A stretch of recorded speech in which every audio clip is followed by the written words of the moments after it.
দেশ ছেড়ে ভারতে পলাতক সাবেক প্রধানমন্ত্রী শেখ হাসিনাকে ঘিরে সম্প্রতি যেসব তথ্য ফাঁস হয়েছে তা দক্ষিণ এশিয়ার রাজনীতিতে এক অন্ধকার অধ্যায় হিসেবে বিবেচিত হচ্ছে।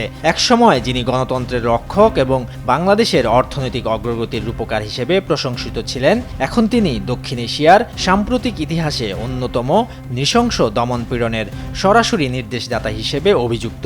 যাচাইকৃত অডিও রেকর্ডিং এবং ফরেনসিক বিশ্লেষণে প্রমাণিত হয়েছে যে শেখ হাসিনা নিজে ছাত্র আন্দোলনের বিরুদ্ধে প্রাণঘাতী বল প্রয়োগের নির্দেশ দিয়েছিলেন। দিল্লি থেকে প্রকাশিত ইংরেজি পত্রিকা দ্য স্টেটসম্যানের সম্পাদকীয়তে এমন বিশ্লেষণই উঠে এসেছে।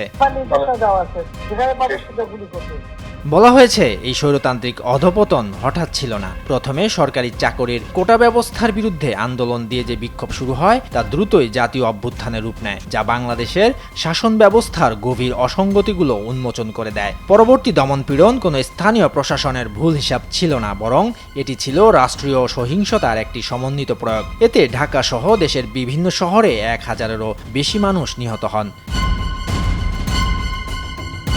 মূলত গত এক দশকে শেখ হাসিনা ধীরে ধীরে ক্ষমতা কেন্দ্রীভূত করেছেন, বিচার বিভাগের স্বাধীনতা খর্ব করেছেন এবং নজরদারি, সেন্সরশিপ ও নির্বিচার গ্রেপ্তারের মাধ্যমে ভিন্নমত দমন করেছেন। 5 আগস্টের হত্যাযজ্ঞ ছিল বহু বছরের স্বৈরতন্ত্রেরই পরিণত প্রকাশ। এক ধরনের গণতান্ত্রিক ম্যান্ডেটের আড়ালে চলছিল এসব। গত বছরের এই হত্যাযজ্ঞ এখনও বাংলাদেশের তরুণদের মনে তীব্র ক্ষতের মতো বেঁচে আছে। অনেকেই তাদের বন্ধুদের প্রকাশ্যে গুলিবিদ্ধ হতে দেখেছেন। শুধুমাত্র ন্যায্যতা, মর্যাদা এবং গণতান্ত্রিক জবাবদিহিতা দাবি করায় তাদের গুলি করা হয়েছে।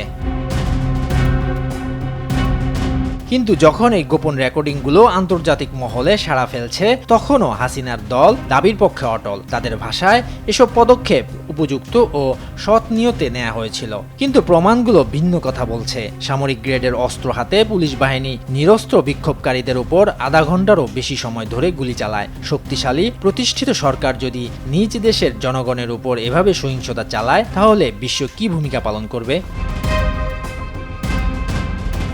সম্পাদকীয়তে উল্লেখ করা হয়েছে, এই সংকটে নোবেল বিজয়ী ডক্টর মোহাম্মদ ইউনূসের নেতৃত্বাধীন অন্তর্বর্তী সরকার দায়িত্ব নেয়ার পরও এখনও সুস্পষ্ট আশার আলো দেখা যাচ্ছে না। বাংলাদেশের প্রকৃত গণতান্ত্রিক পুনরুদ্ধার কেবল অবাধ ও সুষ্ঠু নির্বাচনের মধ্যেই সীমাবদ্ধ নয়, বরং এদেশের জনগণের বিরুদ্ধে সংঘটিত বর্বরতার একটি জাতীয় বিচারের মধ্য দিয়েও তা নির্ধারিত হবে। এই বিচার প্রতিশোধের জন্য নয়, বরং নিশ্চিত করার জন্য যে ভবিষ্যতে আর কোনো জনপ্রিয় বা উত্তরাধিকারী নেত্রী ক্ষমতার অপব্যবহার করতে না পারেন। উন্নয়নের যত কথাই বলা হোক, একটি রাষ্ট্র কতটা গণতান্ত্রিক তার প্রকৃত মাপকাঠি হলো সাধারণ মানুষ যখন প্রতিবাদ করে তখন সরকার তাদের প্রতি কেমন আচরণ করে।